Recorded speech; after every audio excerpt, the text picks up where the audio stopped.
bar for another episode of Wednesday Night at Finnegans. We are a bit infrequent these days, aren't they? You're for slacking. the bar that never shuts. Yeah.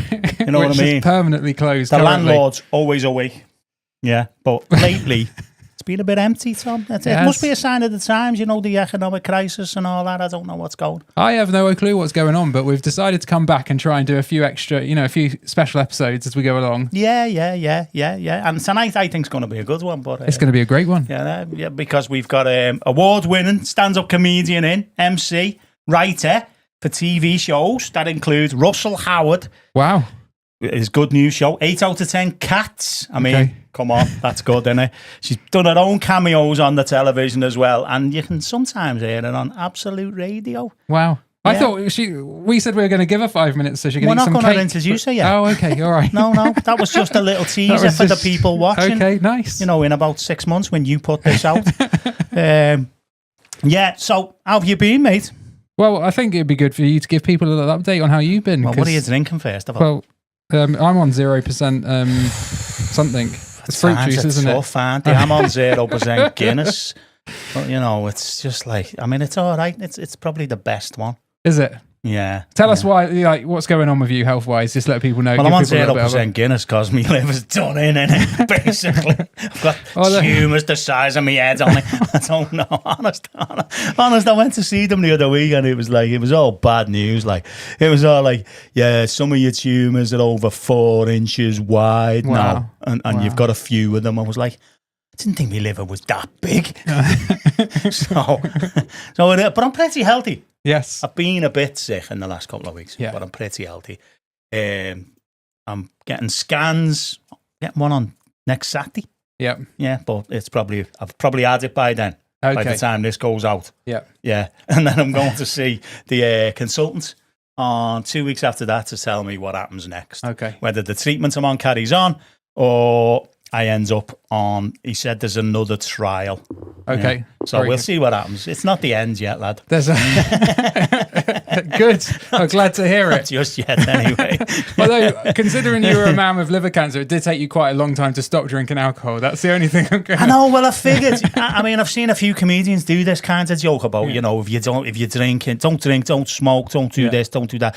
Exercise regularly. You'll get a few months extra on your life. And they all say, yeah, but what few months are you getting? It's them last ones, isn't it? Yeah. Right? They're not so good ones, right? And I kind of thought that, I thought that for a bit. And then I realised, no, you don't get them last ones at all. What do you get? Because the dying and the lying in a bed and the nappy and all that, that kind of is going to happen anyway. Yes. So you get a few months before that, don't you? Okay. So that made me rethink a little bit. And I thought, maybe best look after this little liver I've got. You know what I mean? Rather than just think, if I don't live an extra 2 months, who's bothered? Yeah. And the amazing thing is, you got to tell everyone a little bit about the fact that you've been writing a book, which for a man who's never read a book is quite some feat. That's actually in the book. Is it? Yeah, the last book I read was Flippy the Frog. I'm writing a book. I've wanted to do it for ages, and as my health sort of deteriorated a little bit, there's less and less that I can do. My bucket list gets shorter. Yeah. But I can't sit on a chair and write on an iPad. Okay. So I've been doing that, and it's a book about being a Baptist minister and all the stuff, that mad things that happen to you. You'll know because you're part of it. But and people will think some of it's made up. It's you couldn't write it. You couldn't do it in a comedy club because people wouldn't believe it. You know what I mean? But it's also about getting into comedy as well. How I got into it, why I got into it, and a kind of faith journey thing.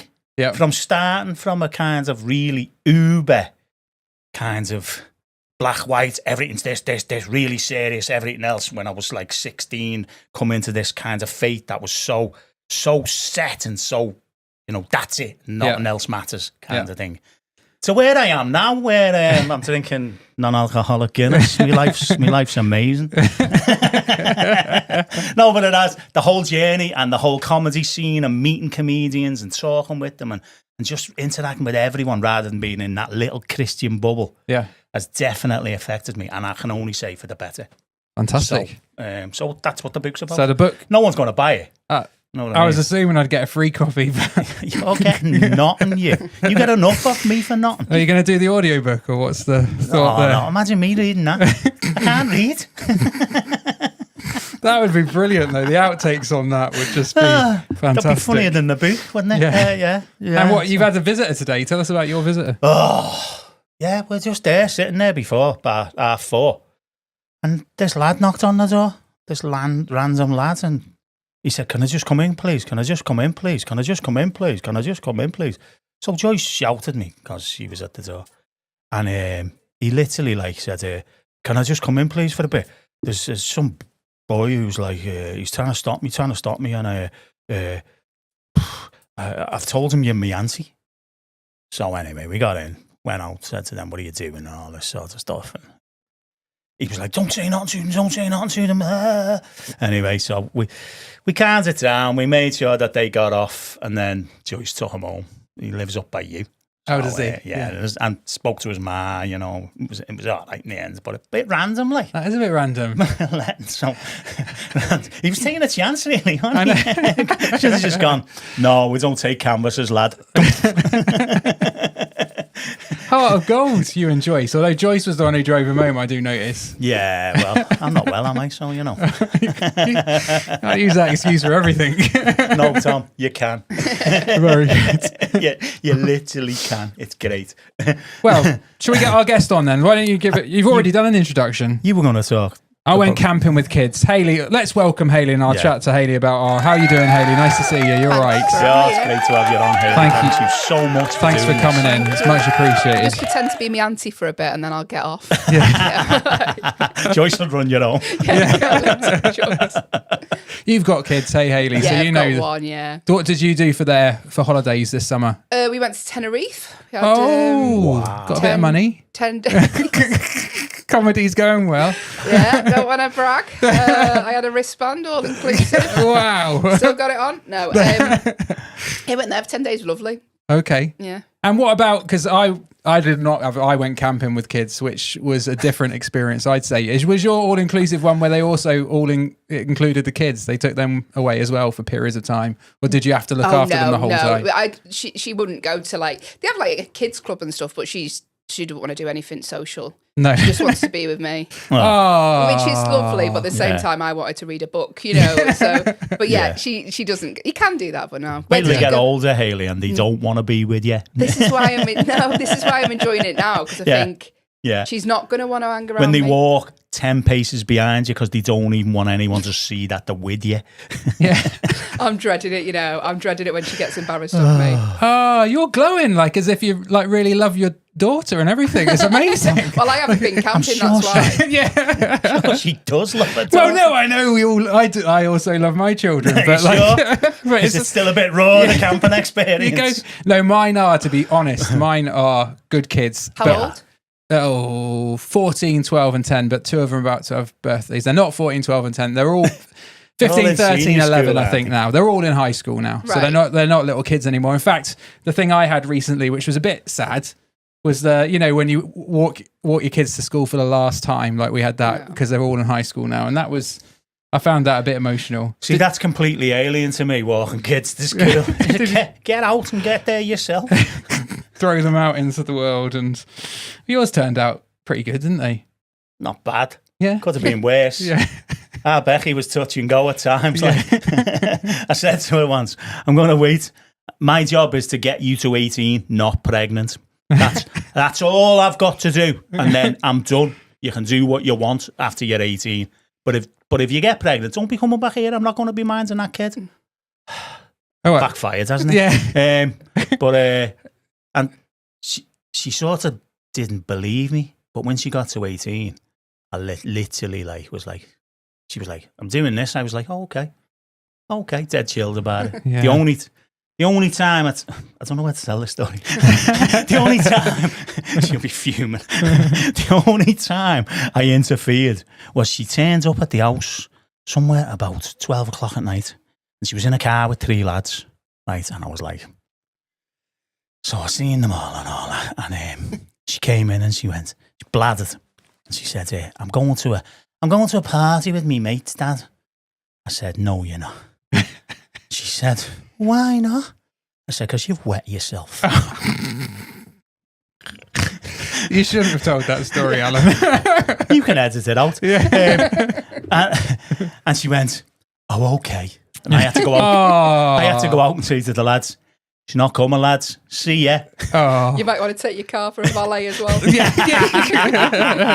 Never told them she's wet herself. I was going to say Hello, that would be. if they were ever stumble on this mad thing, they now know.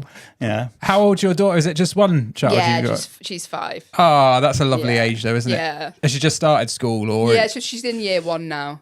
So was that how the first day of school? How did you take that photo where you dress them up in the uniform? Yeah, and but I don't put anything online because I think because I've got my comedy stuff and I don't know, it just finds it a bit. So obviously I sent it round and stuff, but I just don't put it. I think that's probably very wise. I think that's a wise thing to say. Again, another thing I probably shouldn't say. God, he's on a roll. I love this new app. Did you see Terminal Allen? You were already pretty much a loose cannon anyway, but this is terrifying. Did you see Hayley James's picture of her kids going to school? I didn't see it, no. No, you need to look at it on Facebook. It's dead funny. She'll be fuming if she sees this, but she doesn't watch this.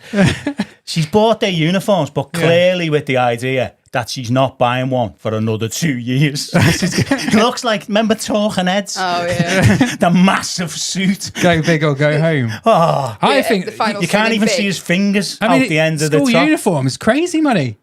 So I don't blame her. Don't blame her at all. Yeah.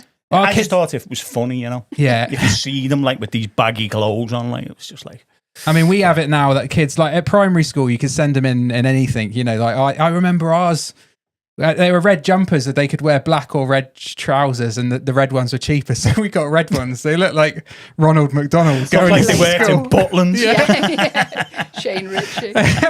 But they get to high school age and they have to look the part, don't they? So you have to spend some money. If they don't, they just get bullied. Yeah. And so my wife is now like, it feels like she's employed by Vinted now. Yeah. She spends her whole life on Vinted trying to like locate things that are like cheaper, but also from a pet-free, smoke-free home, which is people just lie about that. She comes stinking of weed. They do. I seen a thing on Vinted, and it was like, oh man, it was someone. No, like they just wrap it in anything and send it in the post, and they'd wrapped it up in like a carrier bag, and when she opened it up, there was like a dirty nappy inside. No, with the top. So the woman's message back going, nappy. And she's like, oh, sorry about that. Just give the top a wash. It'll be all right. And she's like... What's the process? How has that happened? At what point she was like... Yeah. Obviously wrapped it in a nappy sack. She wrapped it in a nappy sack, yeah. Oh, no. Is that what has happened? Forgot which one and put it in with it. And, you know. Was it you, Alan? Yeah, that's it. She's obviously... Two mysterious items in the baggage department. Well, like read out Hayley's, because you did the flipping intro too early. So because some of those things were like, I couldn't even contemplate some of those. Well, according to your website, this is yes, because I only know you off the circuit really, so we don't really know each other, if you get what I mean. But she's an award-winning stand-up comedian and MC. Yeah. What award did you win, Hayley? I'm going to dig down into that a little bit. No, she's won a few. Really? I won one last year. I won Comedian's Comedian Best MC. So the other comics vote. That's like player's player, isn't it? Yeah. In the footy. That's like, that means more because your mates have voted for you. For people on your peers. So that was a good one. That's nice. Yeah, that's really good, I think. All right. Various MC awards. Years ago, I won Hull Comedian of the Year. Did you? Yeah. Much comedy in Hull? Just me on the bill. I think you did get booed off in Hull, didn't you? Not booed off. It was more like tumbleweeded off. But booing would have been some sort of emotional response. That'd have been amazing to get booed. It was just... it was just nothing. Yeah, didn't care. Like nothing. Do you ever get more for your sermons than you did at gigs? Do you know, was there ever a time where you're like, oh, I've nailed that? Like, you know, do you call them sermons? Not for Alan, no. I've seen comedy and sermons, and it's about the same response, I'd say. It's different. Yeah. You don't get clapped. Although something's happened since I've been off sick, because they're all clapping or something like that. But there's a theme here, isn't there? What, at church? I meant in church, yeah. Oh, right, nice. Yeah. So do you know when you get a laugh though when you say something in? Yeah. Do you you're like buzzing a bit. You're like, oh, I'll do that again. No. It's not like a comedy routine where you've got a set that you take around. That he does because he works for someone, so he's only got one sermon. He goes everywhere with it. I'm sick of it. No, well, he comes with me occasionally. It's like, you're taking the old man to work on the day, so he comes with me occasionally just to keep him out of trouble. But yeah, so he's heard some of the same material a few times, to be fair. It is that's like a comedy set, right? Yeah. So that sort of gets better, to be honest, when he first did it. But yeah, no. So you're basically making a new setup every week in church. Yeah. In your own church. Yeah. Because you can't repeat. So you never get, if you're in your own church and something's really great, you don't get to do it again, which feels like a lot of effort. Yeah, a lot of effort. But you've been doing comedy for how many years? Never changed though, did they? And your set's been predominantly, you add bits and take bits away, but it's like evolving in it rather than... Yeah, well, that's what I got told originally. I said, how do you do this? And unless you do a show, probably like Hayley, where you burn all your material in one go, you can just hop in and out of stuff, you know what I mean? I guess. I don't know. I don't do it anymore, do I? No. No. So. Well, there's a gig coming up, isn't there? Yeah.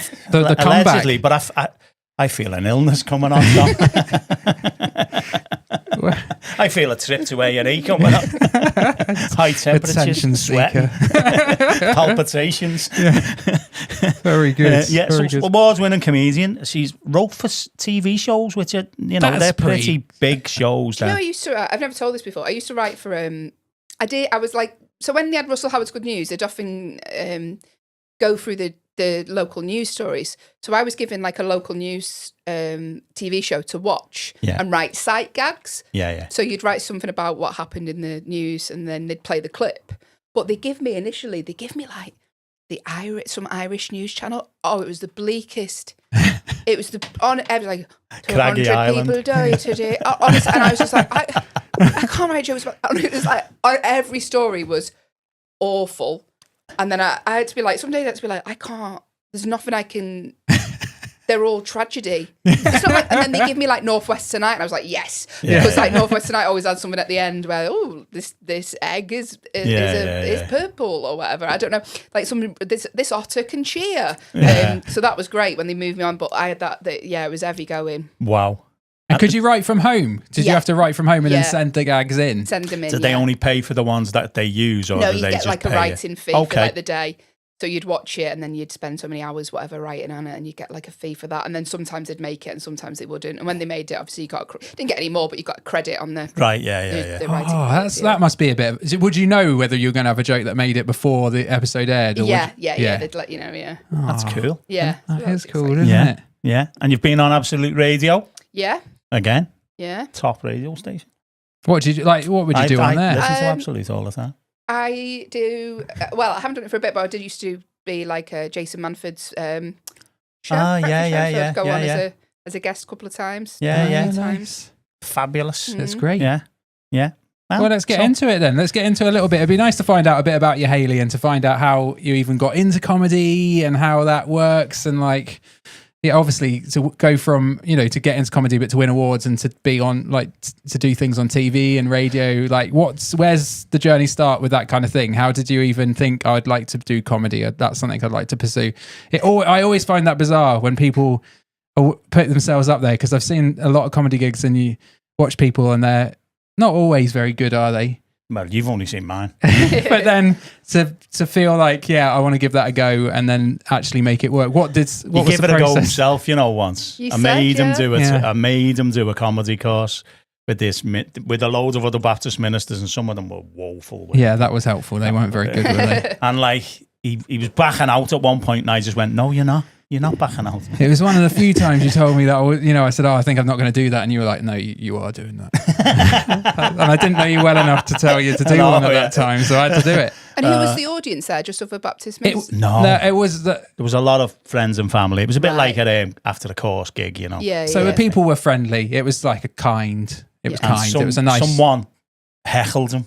the wife Yeah. of one of the other ministers. I was a lot younger at this point. I Heckled think you, she didn't felt she? sorry for me, so she kind on of the front row, and that actually relaxed you It helped a lot, because you kind of just went off script for a bit, and then once you'd had a few laughs, you were right. I never had into it. anything like it where I literally, as I walked onto the stage, I was like, I tried really hard to memorize it, but as I walked on, I was like, I do not know my Anything. name or what I'm supposed to be saying at this moment. So I think I just stared at people for a while, which was off-putting. And then this woman tried to mother me and help me, which was lovely. Yeah. But for you, Hayley, what was it? Horrendous. Yeah, great gig. I just He stared at ended them. up. He ended up. Remember when the Liverpool Comedy Festival used to be a thing? Yeah. He ended up on the front of the programme. Him from that gig. I used my No face. idea why they used him with a microphone. Like, No, it was just, remember we went I somewhere do and it was remember. just there. it was a bit scary that. I don't know why they thought that would work Yeah, anyway. for marketing purposes. Sorry, But I where keep did putting it all start for you, Hayley? So I used to do a bit of acting. And I wasn't great. Have you been on the bill? What's no, that? I wish I had. I was an extra in Corrie. If Wow, you can count nice. that. Nice, But you can. what did I have? I had a few lines in a thing that I can't remember her name. This is going to be awful. The woman who wrote Happy Valley. Yeah. What's her name? Oh, Sally Wainwright. Okay. She wrote a well show done. called Jane Hall, Okay. and I played a drunk bridesmaid. I had like 2 lines in that. Oh, nice. But then whenever I did stuff, I just used to do funnier role. I didn't like doing anything serious. And then I sort of fell out of love with it a little bit. Mm. And then I read Alan Carr's autobiography. Do you know, not the smoking one.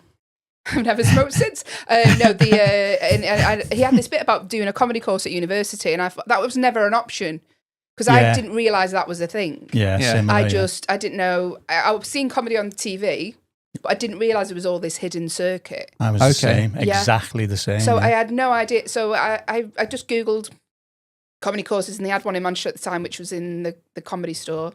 And I did that for like 6 weeks, and then you do a showcase. But and then just went from there. Did the first gig, absolutely loved it. Went really well. It felt like adrenaline.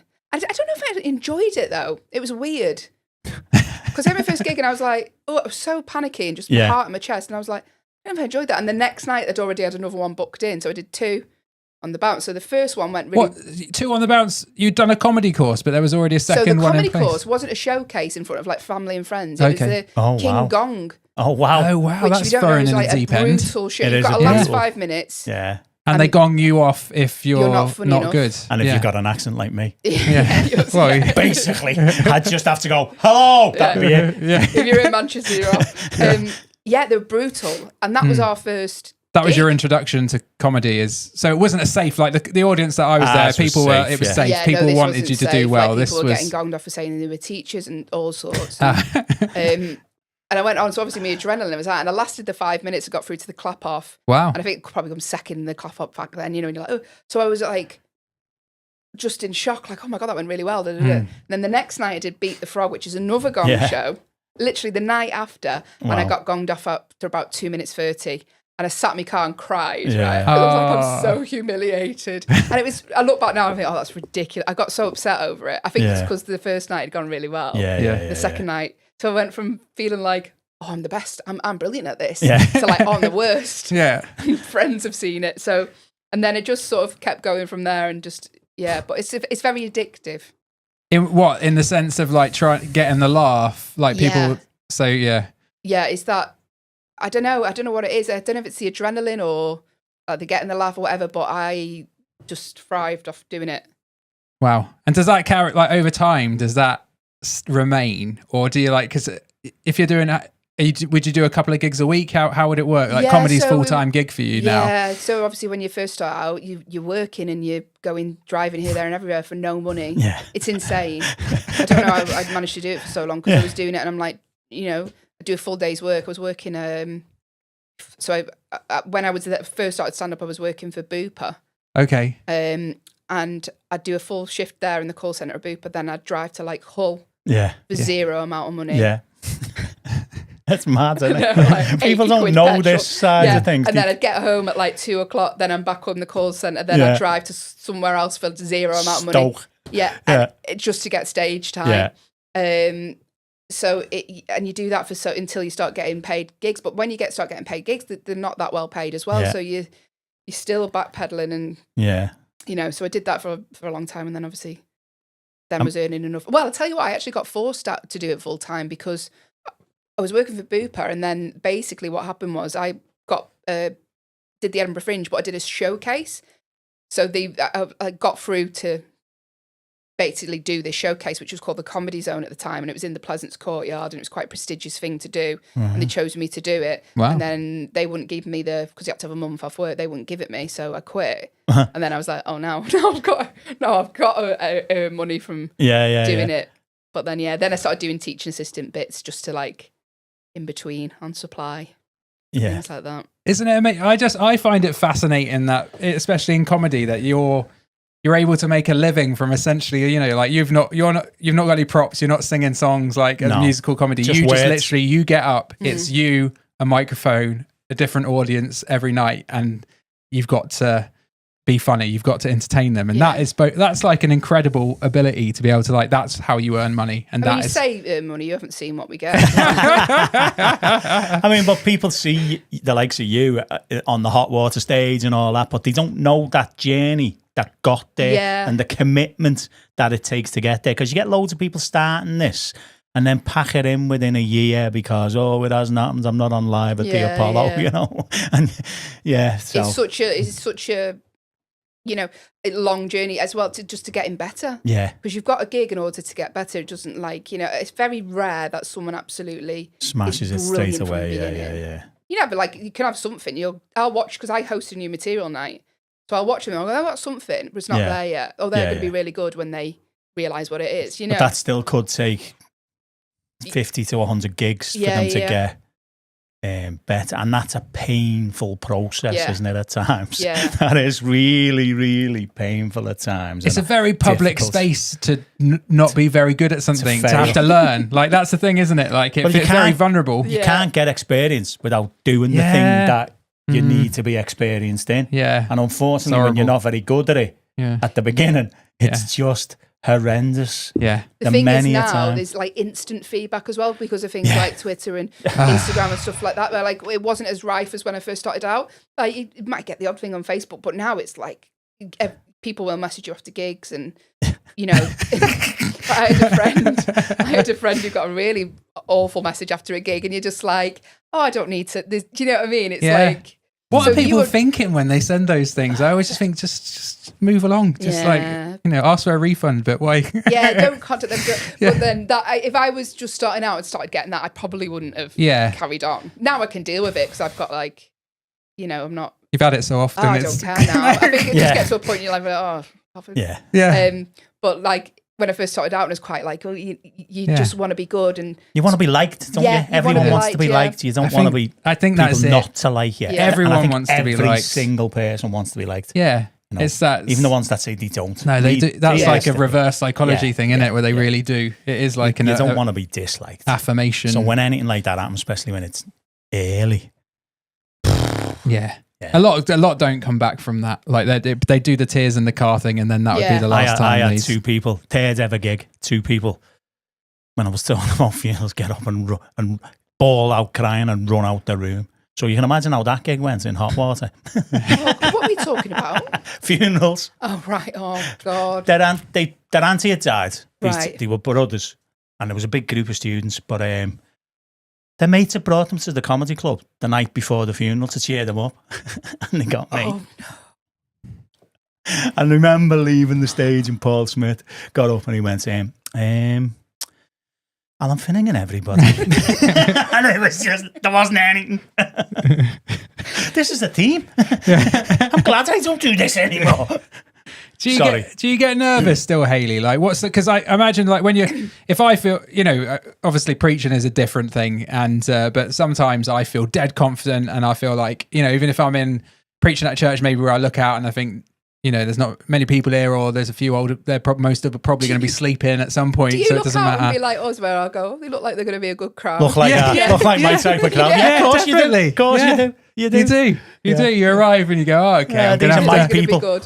yeah. They're all good. asleep and just want coffee and biscuits. Yeah. Other times, and sometimes the support act, whoever's done the singing bit previous, you're like, oh, they haven't helped me out there. I'm gonna have to work hard here. They've killed the room. That happened to you the other day when I was with you. I won't say Don't where. narrow it down. Back in Hull again. But do you get nervous? Because I find nerves are still get nervous doing any public speaking or anything like that, and I've never been able to quite nail that one on the head. I think nerves show you care, though, don't they? Like, oh, go on. Tell us more about that. If I'm not nervous, then I'm not bothered. Yes. I'm not bothered about how it goes. So they're the ones I'm more worried about because I'm like, why don't I care about this? Whereas I still get really bad nerves, especially if there's people in a know. Okay. Or it's a gig where I think, this could lead on to something better. Yeah. Like another opportunity. There's someone in to watch you. Or Them gigs matter though, don't they? If you get what I mean. Yeah, but 100%, I'd say 99.9% of the time, I'm still really as nervous as when I first started out. Have you got any? Have you at night as nervous as when you started out? The only difference is when I first started out, I used to get a really nervous rash. Okay. And I used to have to wear a scarf. So on my early pictures of me doing stand-up, I'm wearing scarves. People thought it was a fashion statement, but it was to hide up. Yeah. And so, have any tips for how you deal with nerves? Beta blockers. No. Ketamine. What do I do? I've just started doing. I'm going to sound really pathetic now, but I've started doing a bit of meditation. No, not that. Now you're in our kind of domain now. Here we go. I started doing, what's his name? Oh, this is really bad because I've just been listening to Eckhart Tolle. Oh, come on. What's he all about? Power of Now. Yeah. Oh, what's that? What's he peddling? What's his thing? He's a Buddhist. But it's like sort of lots of Buddhist sort of tendencies, but it's all about being in the moment. In the moment, yeah. And just not focusing on anything else other than just what is happening at this precise second. Yeah. And I sort of do that just before I go on stage because I think, because otherwise I'll be like, oh, what if they don't like me? What if this? All the possible scenarios. And I just go, right, that's gone. I'm just focusing on being in the green room, just having a drink. I'm just going to this, and now I'm going to go on stage. So just instead of looking to the future, I just focus on that. And that seems to help a little bit. Yeah, that's good. I think the experience of all the stage time you've had as well helps. Yeah. Because you kind of know most of the time they're going to laugh. Yeah. You know what I mean? Even if it's not amazing, you're going to get laughs. And when you get laughs, that seems to relax. Yeah, as soon as you get that first one, you feel a bit I can breathe now. But But then you say that I did a festival recently for Danny Mac. And I'm really bad at festivals. I just always worry I'm going to die because I just find them really hard. And I just get in my own head about them. And I said to Danny, how long have I got to do? And he said 20 minutes. I said, I'll do 18. We'll do 20. Oh, you're not getting paid? Yeah. And I was like, all right. And I go, I'm looking around and panicking. There must have been sailors. And I was like, I did 18. And he goes, you don't have to do it if you don't want to. Because I was talking myself out of it so much. Because I still get like that about gigs that I don't think I'll... Because there's certain people who will absolutely smash festivals that are made for them and they're just absolutely... Whereas I'm not a festival comic. What's the difference in the dynamic at a festival to just a comedy club? So it depends because obviously they're there for the music, they're not there for the comedy. Yeah.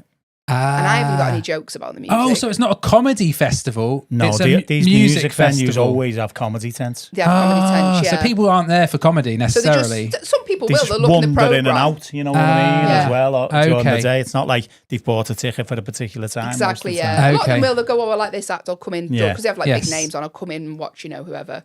But they're not there to see... Definitely not there to see me. Yeah. And then a lot of them, there's different age demographics. It's such a wide range in there that you're playing to. Do you know what I mean? You might get some of them, but then there's younger people in there. And so it's just, there's noise bleed going on, outside. And there's a lot of stuff you have to contend with in order to do well. Our mate Steve, who does stand-up comedy, he got into like cruise ships. She'll know Steve Coxon probably. Yeah, he does one-liners, really good guy. Yeah, he did a cruise ship and it's quite, potential for like a good little gig. I couldn't do the cruises, mate. What would put you off? Well, neither could Steve apparently. And that's the lesson of this tale, is that neither could Steve Coxon. Did he? Was it? Because I've heard horror stories. So I've heard people saying they've just been dying every night, and then they have to go out and eat, and there's people on boat looking at them like that was a person who did Yes. bad. Yeah. So this person, I can't remember who it was, and they were saying that they used to come out at like 1 o'clock in the morning just to get food because there'd be less people around. So it was like a rat. Scurry back to Yeah, he said it was like a rat just going around trying to avoid people. Oh, yeah. Steve was there. First day, it was 6 o'clock in the big auditorium kind of thing. He's great as well. He is, yeah. He is a He's great absolutely comedian. brilliant, He is, yeah. And they put him on, and he said the room was half empty. And Because they hadn't ju- long, the they've boat only hadn't- just got on I don't the think boat. it even left port.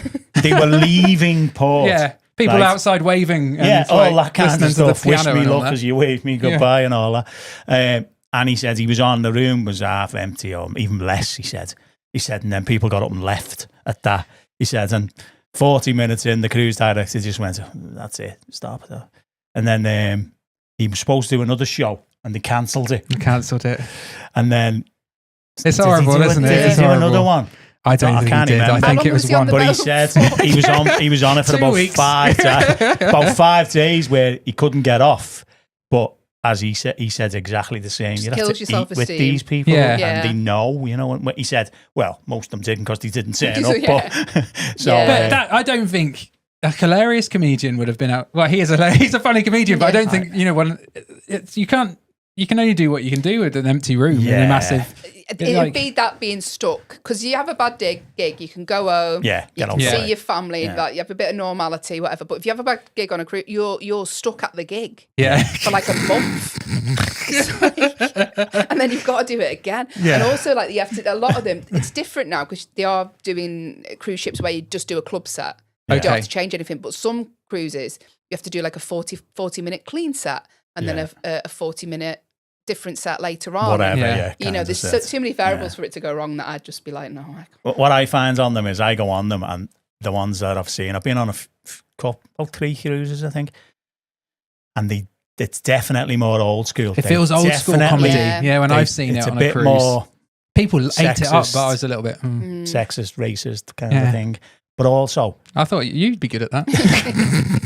they rob each other's jokes. Yeah, Right. they do. Yeah, that is really The like jokes are working man's really club. old. Yeah. Yeah. It's gone back to them days where everyone just copied them. Oh, yeah, Yeah. I'll keep that one. That's a good one, you know. And but the audience still massively laughing, Yeah. and I'm thinking these jokes are so old. It's Yeah. just like mad, and you wouldn't get away with it in a Yeah. comedy club nowadays. Just wouldn't No. get away with it. Anyway, sorry. No, not at all. And what in terms of the future in comedy and that, is it just a gig to gig type thing, or you've got a tour coming up? Me? There's other things you want to achieve in comedy or do? Like what's the parameters? Like my mum. Sorry. What are you doing? Yeah, What are you like- saying? What's your 5-year plan, Hayley? When are you going to get a real job? I don't know. Obviously I've got goals. You know, I've taken us down a very strange I've got cul-de-sac goals. here. I'm going on tour, so Yeah. I love doing touring. That was when I first started out. That's obviously my first aim was to be able to do a tour and have people just come and watch me. And I've done that, so Wow. that's love doing that. I'd love to do like live at the Apollo or something like that. Yeah. Just to say you've done it. I don't think you're far away from that, Hayley. Oh, thanks. Honestly, I don't think you're far away. Honestly. But I'd love to do that. I'd love to. I don't know, really. It's funny because I was thinking this the other day because obviously I've got to the touring level and I just love touring, so I'd love to just do that and build that and get Your bigger own venues sort of and support all the yeah, time. and make it bigger and bigger and bigger. Yeah. I'd like to. I wrote a sitcom. I'd like that to go Oh, wow. somewhere. Oh, yeah. nice. Me and Chris Washington and a guy called Paul Coleman. Okay. Very good. So we're trying to get that away, but you know how hard it is. Well, I've never wrote one, so no. Well, you write your book. Yeah, but you can self-publish on Amazon, can't you? Well, I'll It's a bit probably have to easier. self-publish this bloody sitcom. But yeah, I think obviously future comedy as well. A lot of it is all online now, so you have I was got going to to start. say, seriously, is there not some sort of... Because the likes of the online stuff has really... I don't know what the word is next, but it's subverted the comedy industry, hasn't it? You know what I mean? It's Yeah. changed it where you can actually put your own stuff out where you don't have to go through the agents and the big agents to do stuff. You know, you've got Paul Smith booking the Echo and Adam Rowe and all that Yeah, without totally. the big agents. Yeah, You get what I mean? without the big TV and stuff Yeah. like that. Because TV's obviously a dying form now. So is there nothing like is there no sort of platform on YouTube that's a sitcom platform? Well, we're looking into filming this thing. It's in talks with someone at the minute, but if nothing comes of that, we're going to film it ourselves and do the little clips out on the Instagram and stuff like that. Yeah. That's the plan. That's the plan. And see if it then gets picked up on the back of that. Do you know what? Just to be able to do it, to be honest with you. I'd love to be able to film and I always wanted to do a tour, but never quite got there. Because he did the Britain's Got Talent, but then it was COVID off the back of that, so he couldn't capitalise on it. But he wouldn't have anyway, because he's not sort of self-confident enough to like put. I think you'd really struggle if it was your name on the bill and people were coming out to just see him. He's brilliant, but I think he'd struggle internally with that a little bit. People are there to see you when you preach. Yeah. Not many. Not many. and they're not paying for a ticket. It's more out of habit. I mean, they put a bit in the offering, but it's more out of habit, and the fact that our coffee's not too well. No, it's terrible. You get free coffee and biscuits. That's the only way of getting them to come. Yeah. Kids work, so we'd look after your daughter for a bit, but you like yours, so that's probably not such a selling point. But no, I think it is. It takes, and did it take a confidence for you? Oh, sorry, I've got to say, go on. Writing me book, feels like it's given me a different, new kind of confidence. Yeah, I'm surprised that you don't have the confidence, Alan, because whenever I gigged with you, you'd always smash it. Yeah, he does. Yeah. He's very good. In my head, I kind of know that. I got into my own head. Yeah. The nerves things that you spoke about that didn't go away, where that in mostly in preaching isn't there anymore. It is, as you say, you need a bit of them just to keep you, I don't know, sharp on. You know what I mean? But I got in my own head where I just couldn't do it anymore. I got the cancer in the eye, so I couldn't drive, and I had to cancel loads of gigs. And you know what that's like? No one likes you cancelling on them. And you had a good excuse, though. And then to be fair, you weren't like Andy Kind wouldn't let me. I'd just been told I was terminal, and he went, "Oh, but you'd be doing me a solid if you turned up." Honest, I'm not messing. Did you go? I think he regretted it afterwards. Because I just took the Mickey. It's a dark. But I got in my head that I couldn't do it anymore, and I got it, and it got further in my head, and then I'd book a gig, and then it'd get close, and I'd cancel it again, and so that was like a downward spiral. And me rational brain says no, but you've got loads of laughs, and you've done all this and done all that. Yeah, you'd have bad gigs, and especially when in the beginning, some of them were ropey, and some of them were just okay, you know. But it was getting all right. Probably needed to write more. I acknowledge that. But my head, I just totally lost my confidence. Yeah. And I just couldn't do it anymore. I think that does happen though. I think this career is so up and down. Because you'll have those real highs where you'll have those brilliant gigs and you're like, this is brilliant. Like, I love this. And then the next night you'll be in somewhere with 6 people. There's more radiators than people in the venue. And you just like, this is, you see, there's a stag doing on the front. What am I doing here? And then you're, I was saying on another podcast, like, I did this gig and I'd just gone from doing these like amazing like support slots this area in these unbelievable venues and just lovely gigs. And then I was doing this gig in Derby. I got there and it was like 3 people sat with coats on because there was no heating in the venue, right? That's like church. Oh, well, wait for this. 3 people sat with coats on and I just went, because I always bring obviously change of clothes and stuff, and I'm holding my clothes up and I went to this fella who was running the gig. I went, is there anywhere I can get changed? And he went, you can use that toilet, but don't do any solids in there. And I went, what? Oh, I'm not. And I was like, what? And he said, because the staff pour the oil into the toilet from the food. So if you, I was like, I don't think I want to do this anymore. Do you know, so you come from that real high to like this, and you're like, there's nowhere to even get changed. Yeah. We need to get you. I think Alan's got a date in the diary, hasn't he? When is it? This will go out before then. When's your date for the comedy? Oh, the 4th of October. 4th of October. I don't want to tell anyone because they might turn up. Yeah. And I won't. He's got to get back into it, hasn't he? I think he'll do you. It will do. It will do. And where do people get tickets for your tour? Are they on sale now, Hayley? Yes, HayleyEllis.com, especially if you live in London. There are tickets. Tickets. Who watches this? What areas? Let me work through. I think I'm pulling some Southerners in, so you might be all right. I'll get free tea and biscuits. Yeah. Just for And Tom's people will- crowd. Yeah, just for Tom. We know you're used to What's it. your most popular biscuit? Bourbon, maybe? A Bourbon? Yeah. No, Okay. my favourite was custard creams. Was it? Mine is. Oh, okay. Custard creams would be very popular. If you got them, you'd double Wow. your numbers. Yeah. No, they don't, because I eat them all before they go. They go on general sale. Yeah, definitely. It's like the Patreon of I might biscuits. do that. I might have a plate of biscuits. Yeah, I think Yeah. Yeah. that's what's missing. You don't see Beyonce having to do that. Every guest we get on, Hayley, we talk a little bit about faith. Me and Allan are ministers at a church, and sort of faith's been a crucial part of our life, but we just like having the conversation. And, so I'm just interested to find out a little bit more about what your experience of faith and spirituality. You said you've done a little bit of meditation recently around Buddhism, but Yeah.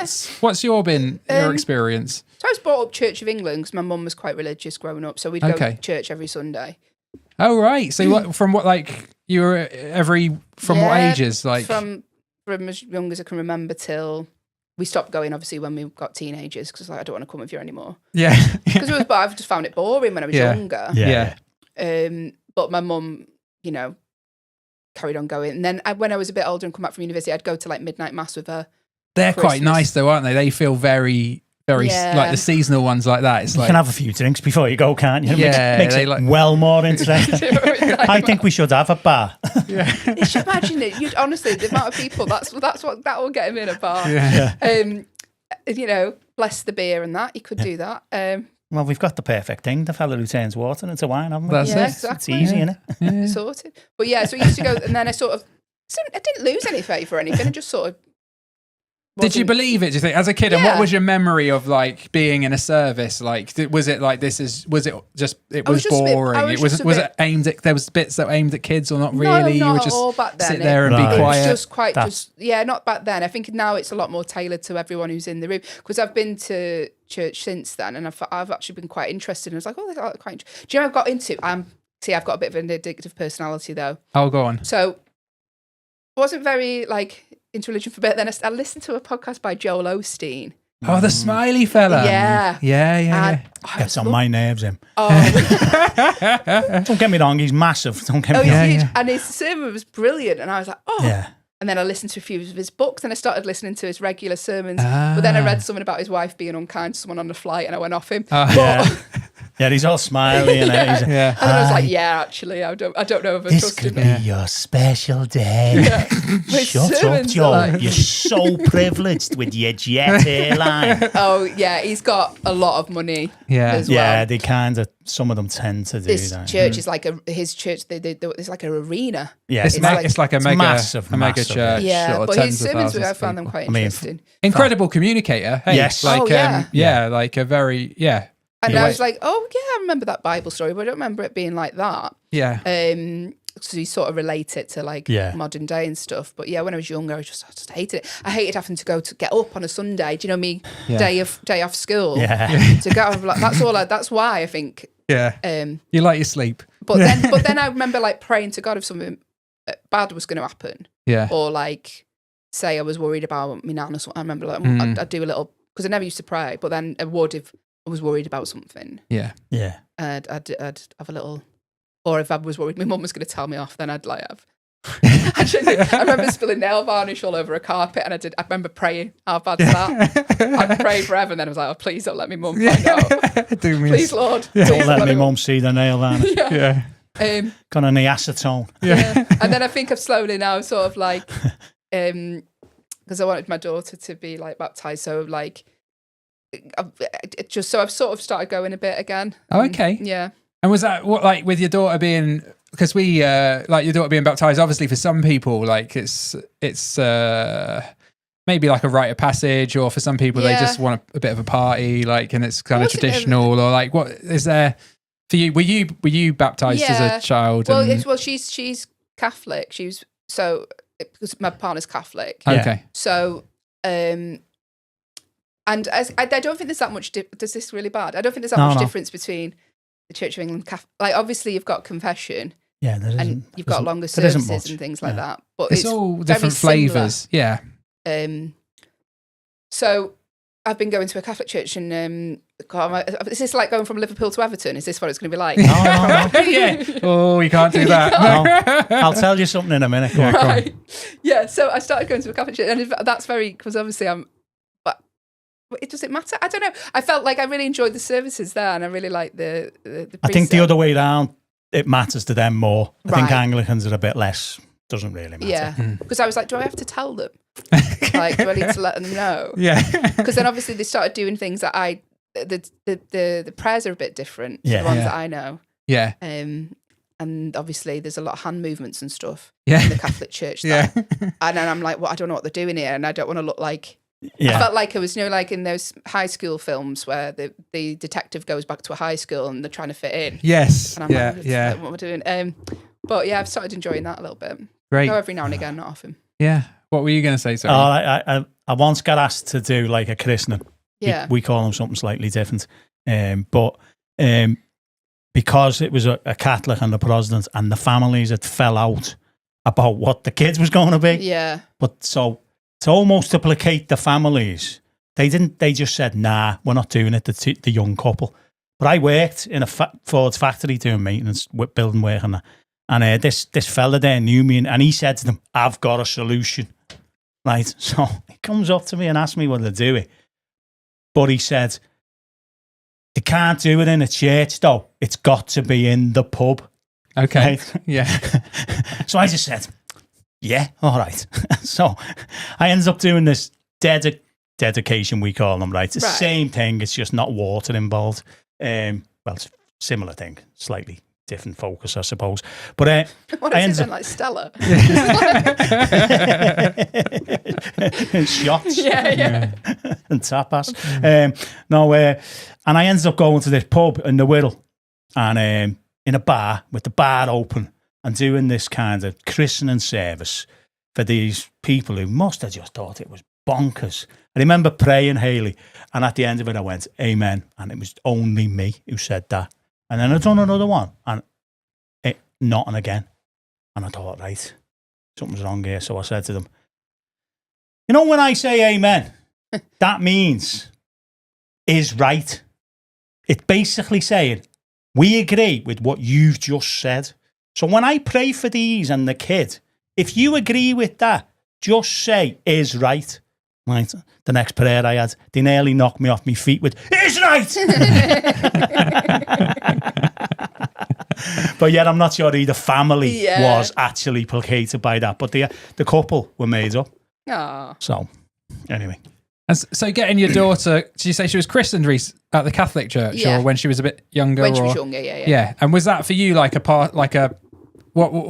was that? Was it something of faith that you'd had when you were a kid that you thought so, you wanted because to? I was, and my boyfriend was, and I just wanted her to be, I guess. Yeah. And then I'll let her decide what her faith is Yeah. as she gets older. It's nice, isn't it? I guess that's kind of what the Baptist gig is as well, isn't it? In terms of The Baptist gig is more of a blessing than in the Catholic and the Protestant, that's more of a you are entering the church, isn't it? Yeah, and she is a Yeah. little raised her to be like a Catholic, but obviously, like if she doesn't want to be, then Yeah. you know what I mean. It's like Ours is more of a thanking God for the baby and asking God to protect and bless the Yeah. baby and all that type of stuff. And it's because we believe at our core, I think, that it's people's choice at a time when they know how to choose. So Yeah. baby can't really choose is the Yeah. thing behind that. And then, but at a time when they know how to choose, if they want to follow this, then go for it. If they don't, sound. And not that you're ever tied into your baptism, really. It doesn't really matter in some ways, does it? But they're not tied into that. They haven't got an identity that says, oh no, I'm Catholic or I'm this or I'm that, whichever, pick a denomination. So it feels healthier to me, but I don't know. I was christened as a Church of England as well, so I'm not knocking any of it at all. Just saying what the difference is for us. Sorry. No, it's good. It's good. And I think for you, like, does it feel like it's something you grew out of faith, or something that still is present with you now, or something? I grew out of faith. I think I've always had a faith in something. Yeah. Whether it not be God at some points, and sometimes it is. You know what I mean? Yeah. Yeah. It's Sorry. No. No, go on. I'm gonna put words in your mouth, so I didn't want to. It's more. A lot of people fall out of church. Yeah, I think that's what it was. Not faith. Yeah. They don't lose their belief systems to a degree. They might not like every bit of it and all that, but it's mostly the church. That's what I found going around talking to people, meeting new people of all different persuasions, you know, that it's more the church that they fell out of or something's happened to upset them or something. Often people, God. Isn't it? It's people. It's we people. never had biscuits as well. So That is a problem. That is a problem. The swayer, to be honest with you. If I had biscuits and a fidget spinner, I would have been made up as a kid. Sometimes we have pastries as well and things like that. I tell you what, we're raising the bar. We're raising the bar. Yeah. Great. Very good. Why don't we move on, Alan? Take us on to the next bit. Which bit though? Let's do that bit. This bit. Yeah. Go on. One of the things we do at Finnegans, we like it to be a bit of fun as well, which I think has been great tonight. And we started playing the games and we called Room 101, which you kind of know what that is. It's something that you don't like and you want putting in there, and then me and Tom decide if it's going in or not. We haven't got a handle. No, we don't have that. Not quite that high tech. Hayley, what would you put in Room 101? This is very general. This isn't a specific thing, but bad manners. Bad manners. I hate it. Like, please, thank you. There's someone who'll say, "Do you want a cup of tea too?" And they'll go, "Yeah, go on." That annoys me. Note to self. I'm saying who it is. Which reverend? I mean, who is? No, but just thank. I don't know. I get really like, or like when I'm driving and obviously the obvious one, they don't thank you when you've let them pass. That is my worst. Yeah. That happens in McGull a lot. Oh, it does. Do you know what I was going to say? Since moving around, like. It's massive there. Yeah, it is. And I said this to my partner. It was like, they're really rude around here in the car. Yeah, absolutely. Yeah, McGull somehow, I don't know what it is, they just don't do it. New money. They just drive. They're horrible, aren't they? Yeah, honestly, the amount of times I'm like raging in the car. I am as well. And she tells me to shut up. No, I get really I'm almost annoyed. Expecting it, but it still annoys me. Yeah. What's the correct etiquette? Because it's how many times. So if you'll flash someone through, and they come through, they need to lift the hand. Is that the correct? A little hand or a little flashback or something. Do you then have to acknowledge the hand? How far does this go? You don't have to. To exchange phone numbers? Or but if there's 4 or 5 of them, they all need to do it. Yeah. One after the other. Yeah. Right. Yeah. A Mexican wave, if I can use. In road traffic accident with there. But yeah, it does annoy me driving around there because I've noticed that. Absolute same. So is it with the manners thing? Is it like if you offer someone a brew, they just say yes, like with no manners? Yeah. Or does it kick in? Is there some you're going to meet them with what's going to happen to that tea, or are you going to give it to them a little bit? Do you internalize the anger and just? No, I'll vocalize it. I'll vocalize it and tell them. Thank you. Passive aggressive. No! I love that. Yeah. I love that passive aggressive kind of when you like. Hold a door open for someone and they don't say thank you. Yeah. Do that now. I've started doing that, which is very Karen-like. Thank you. Nice. Yeah. Very good. Okay. Suspected spam. Shall I answer it? I don't think so. No. Yeah. Okay. Manners. I think that's. Lack of manners is going in, not manners. Lack of manners. No. Yeah. Not like we just throw manners in and everyone just goes mad. Yeah.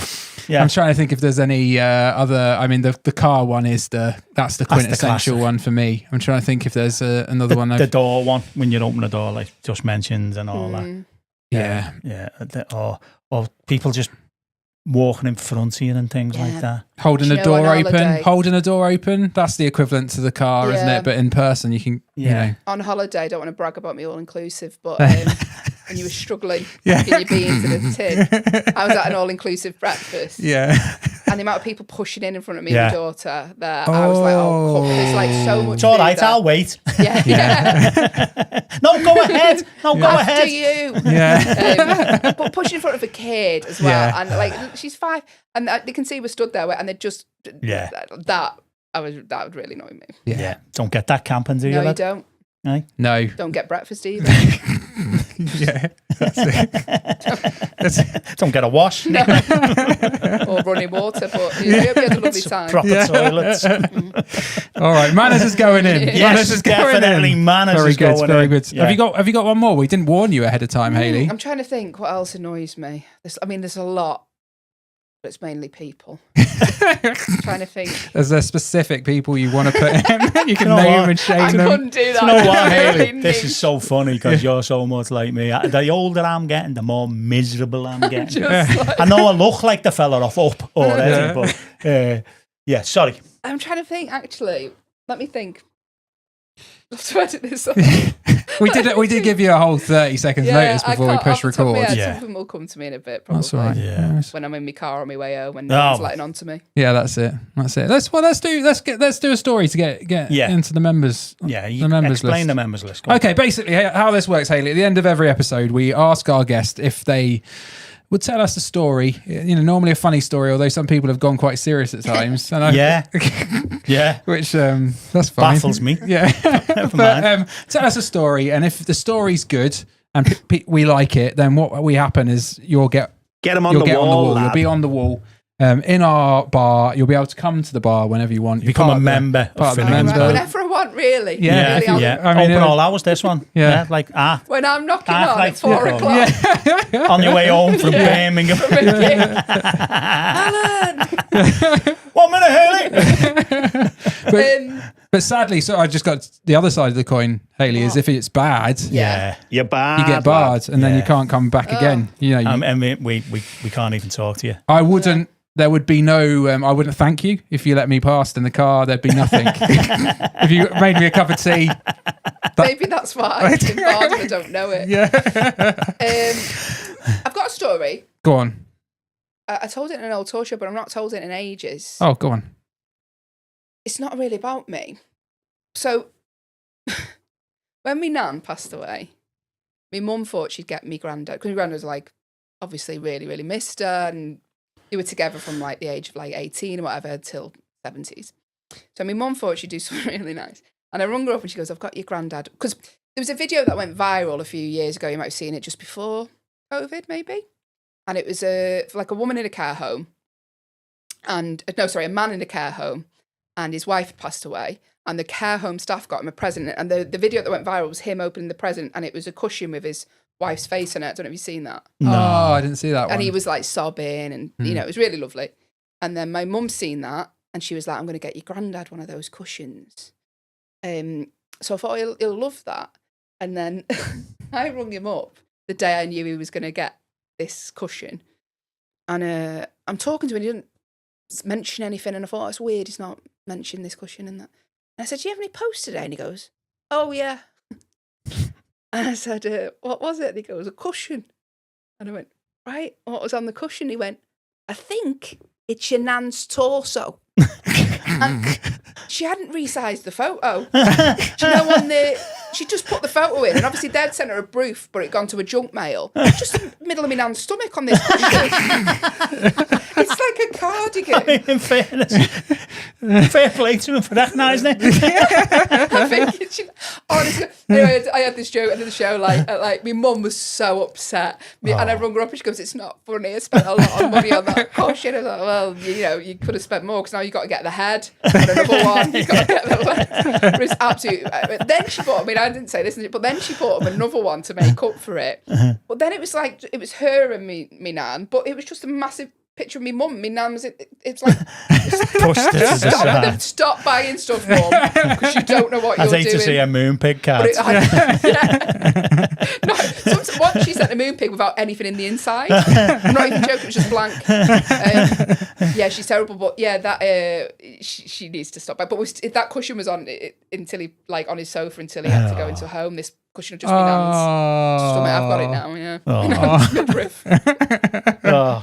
Yeah. I like that. That's very good. I think you got I mean, you've told a story about your nan. Yeah. Your granddad. You know, Gotta you've get, got to You've got to get on so the that wall, feels yeah. like a, yeah. It's Get him a- on The the problem wall, is with lad. this one, Tom, I think she could turn up at 3 o'clock in the morning.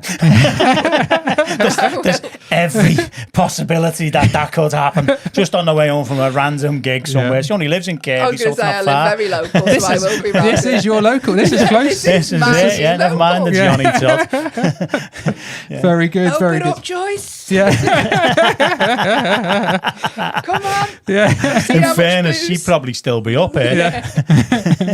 Very good. Oh, thank you, Hayley, for coming Yes. and joining us No, tonight. thank you It's for much having us. appreciated. Much appreciated. Give us your web address. Give Web us address. your mobile. Give us your mobile number. Yeah. Absolutely not. OnlyFans is HayleyEllis.com. Yeah. Very good. HayleyEllis.com. Tickets available. Fantastic. Okay. And have you got a gig in Liverpool coming up? Yeah, probably have, but I haven't got my calendar. I'm doing Liverpool. I think in October. I'm doing Hot Water Okay. Comedy Club for a tour show, and I'm there in December a lot, just doing club sets. Great. Fab. Fantastic. And me and Alan recently saw you in a tent in Bootle, which is another. Yeah, my career's flying. Yeah. It wasn't at a gig. I was just sleeping in a tent in Bootle. Just living rough. Very good. Very good. Well, come and join us again. We're going to be here again, hopefully next week. Yes. We're filming another episode with my mate Dan Sterling. He's coming Yeah. over from Manchester, who is a music producer. And I know, I mean, we get all sorts in here, Hayley. Yeah. Do you know what I mean? So he's going to come and join us next week. So Yeah. we should have a few episodes. We've And got then some we more- might have another couple of we comedians might have a on couple after that. lined up. Yeah. So much more to come. Yes, from Wednesday night at Finnegans. But for now, that's it. I'm going to call time.